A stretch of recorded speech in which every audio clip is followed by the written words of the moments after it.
Hi there, how are you doing? My name is Lois Tole and welcome to my YouTube channel. So this is the very first video that we're doing that delves into some of the things that the channel will be exploring.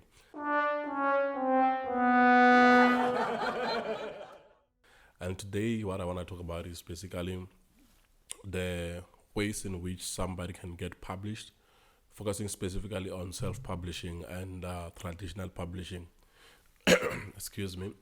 And the reason why I think this is important for us to explore on this channel because I've been asked this question a lot of times. Somebody come up to me and say, "You work in the industry. You have published 2 books of your own. How do I go about publishing my own story? I've got a biography of some sort, or I want to tell a story that happened to me, or I want to write. I've written something that's along the lines of fiction. Or I've got poetry work." But I don't know where to start as far as getting it published is concerned.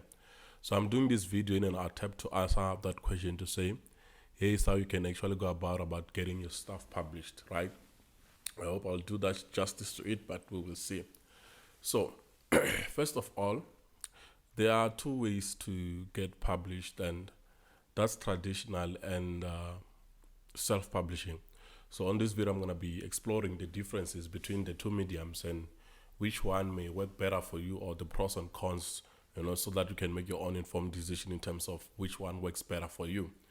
So we will start first with traditional publishing, which is mainly the mainstream thing that has been around for long.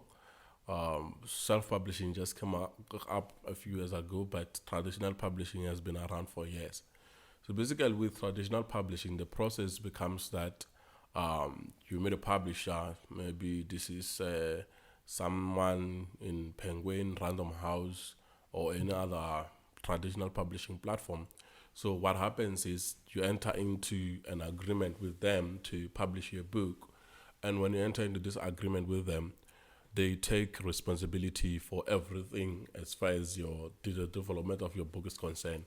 So they will get you whatever it is that you need as far as publishing needs are concerned. So this includes them getting you somebody who will edit your book, getting somebody who will proofread your book, getting the graphic designer to actually do the cover of your book, do the layout and typesetting, and then they will also get as far as finding the marketing channels in order to market your book. So they will have a rollout of a marketing plan for your book, and also you find that they also help you with the distribution of your books. So, pardon me. So they will help you with getting your books into the relevant stores because they have a good distribution channel. As that's what they deal with as a publishing house. So they help you with all of these things. So what happens when they do all of these things for you? But before I get into the other part, I think it's also worth mentioning that when you get a publisher, they don't do just help you get all these other services that you need, or all these other parts that you need. A publisher is somebody that understands books and all of that. So they help you in the development of your manuscript.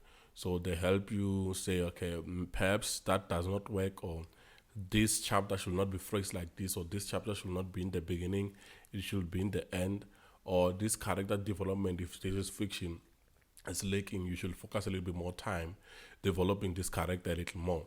So they help you with all of these things, right? So, but what I wanted to move into basically is how is this deal structured so that you can get to understand it fully.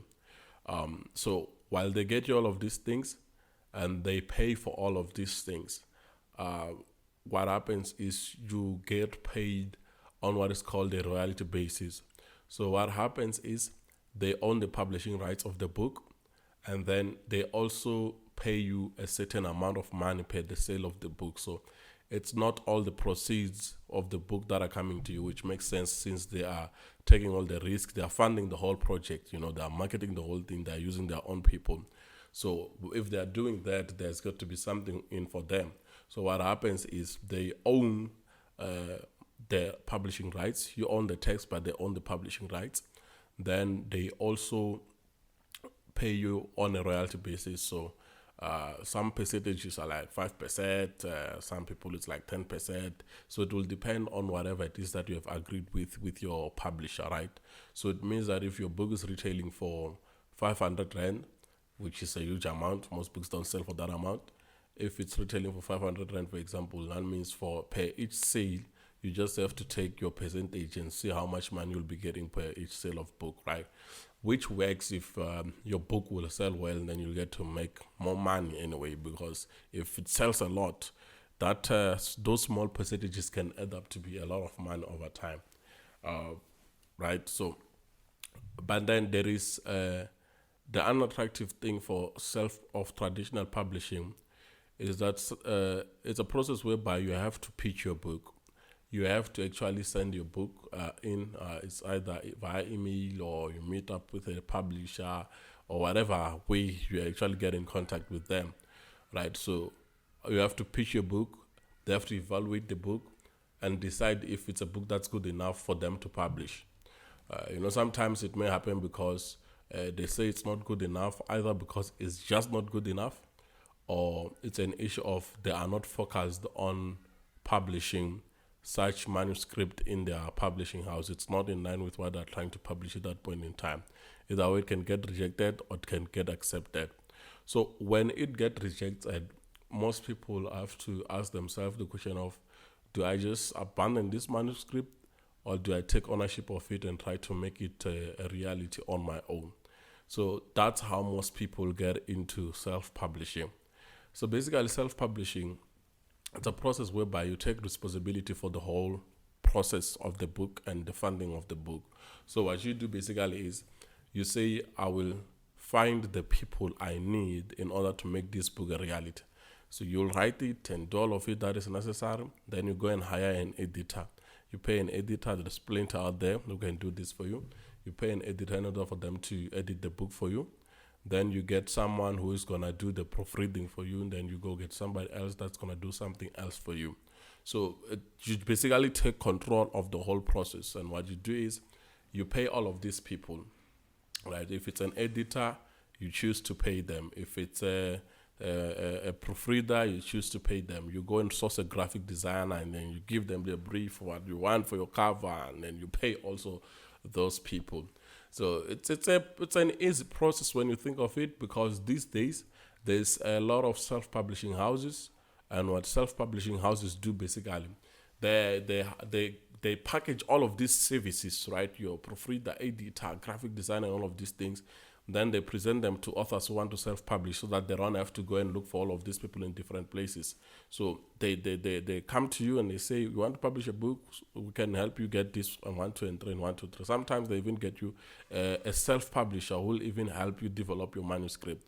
All of this is, of course, for a fee. You pay them a certain amount of money in order for them to do that for you. But it works because, so what is the upside is with self-publishing, while you are hiring all of these people, even the self-publisher who you will hire does not own any rights to your book. They do not own the text. They do not own the publishing right. So what happens is, essentially, when all of these people have rendered these services to you, your book is yours 100%. Right? So your book is yours. Your publishing rights are yours. And also all the proceeds from the book are yours. So you don't work on a percentage royalty basis. If you sell a book for 200 Rand, 200 bucks is yours. If you sell it for 300 bucks, those 300 bucks are yours. So now, I want us to look at, for the next 2 minutes or so, because I don't want this to be long, what are the pros and cons of each, right? So let's start with traditional publishing. The pro is that these people are pros. They know what they are doing. They do this for a living. They have training in it. They are qualified to do it. So they will help you get your book out there and make the right moves that it needs to make on the market. They will help it. They will help you make a good book, right? And also, most times I've realized that people who traditional publish tend to be much more esteemed than those that self-publish for whatever reasons. But then that's the case. And also, people who traditional publish, the pro with them is they also know how to get your book into the relevant bookshops. With self-publishing, not always the case, but traditional publishers have these deals with these different stores and distributors, so your book definitely will get into the right channels within your region or whatever, right? So it will get into the right bookstores. You don't have to go and negotiate and whatnot. And also, for most authors, it is good because they get to focus on the writing of the book instead of running around trying to organize an editor, designer, or whatever. So they focus on the writing of the book, while there are other people who actually take care of everything else. So when you think of it, it simplifies the process. You just write, give it to them, they work on everything, publish it, then you get your percentage pay as the book sells, right? So the problem can be that if the book does not sell a lot, those percentages can actually become a small amount of money that might feel like, hey, all that I put into writing the book is not worth it, right? So there is that downside when you look at it, but I don't know. It's up to you. Which you think is best. So now, self-publishing, the pro is, of course, you get to own the whole thing yourself, and then you get to own the proceeds. 100% of the proceeds are yours.